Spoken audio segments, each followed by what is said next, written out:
我叫郭美玉，咁1992年咧就嫁嚟澳門，嫁入男家嚇，咁有啲時候就叫男郭美玉啦。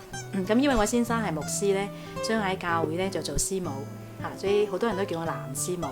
咁因為嫁嚟呢度咧，上帝好眷顧我啦，俾我喺93年嘅母親節咧生咗個仔，咁喺96年嘅父親節咧又生咗個女，所以我有一仔一女。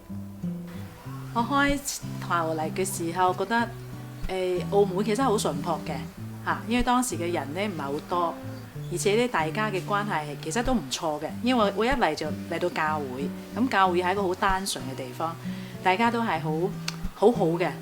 不過因為我唔係好識講廣東話啦嚇，咁所以咧同大家之間係有個距離嘅，都有啲困難，因為大多數啲人都唔識講普通話嘅嚇，咁所以咧佢哋雖然表面上即係叫做表面嘅關係可以建立啦，但係要再深入少少咧，會有啲艱難。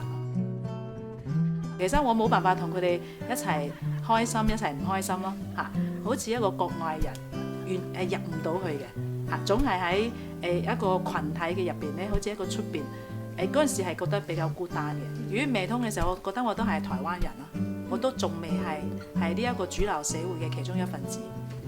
所以我就好努力學啦嚇，咁學到而家咁咯，應該而家溝通嘅冇問題。咁當時我就係翻屋企好乖睇啲卡通啦嚇，因為我覺得小朋友咧講啲廣東話係比較短，比較容易學，所以好多時候我都係睇卡通節目。所以再10歲喎，再教10歲嘅教會有啲小朋友好天真嘅，即係佢哋會好主動糾正我嘅音咯。咁我嘅仔係其中一個，佢係好天真咁會糾正我，阿媽你咁樣唔啱嘅，笑死人嘅咁樣。食嘢唔同啦嚇，同台灣嗰啲味道有啲唔同啦嚇。咁語言有啲唔同啦嚇，因為呢度係廣東人居多嘅地方，講廣東嘅方言。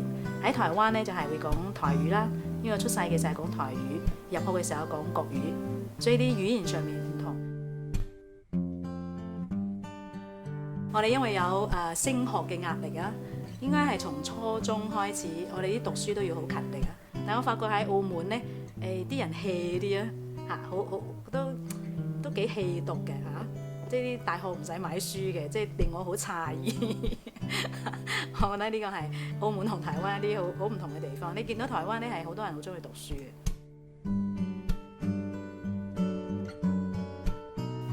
好掙扎咧，其實就未。不過我覺得感情上面有一種不捨啦嚇，因為始終我喺台灣係20幾年，即係叫做土生土長啦嚇。我嘅家庭啦，我嘅生活圈子啦，我嘅朋友嘅同學，我最 friend 嘅全部都喺晒台灣。媽，阿拄啊風台啊，厝有平安無？攏平安嗬，感謝主嗬，感謝主。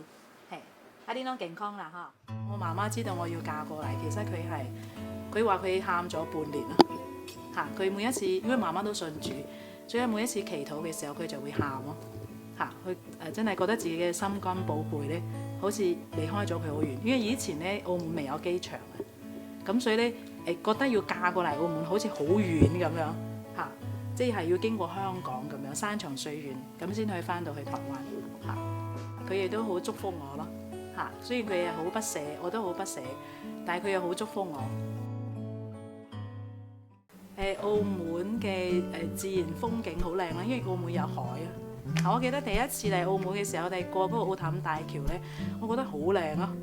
嚇，到而家我都覺得好靚嚇，即係咁細嘅地方係個好似好開闊嘅一個海洋咁樣可以睇到，同埋咧澳門有啲文化遺產啦。嚇，咁呢啲都係好值得去了解，因為畢竟咧澳門都係曾經係葡萄牙有統治過嘅地方400幾年，咁呢啲歷史都係值得去了解嘅嚇，所以我覺得澳門喺呢方面咧好好。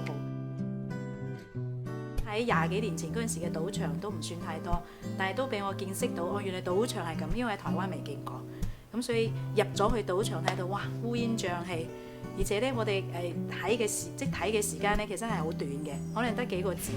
但係咧已經係頂唔住啦，即係要快啲走出嚟咁樣。咁我亦都融入咗澳門嘅主流社會啦，喺呢度做嘢咁多年，咁我都覺得自己係澳門人啦。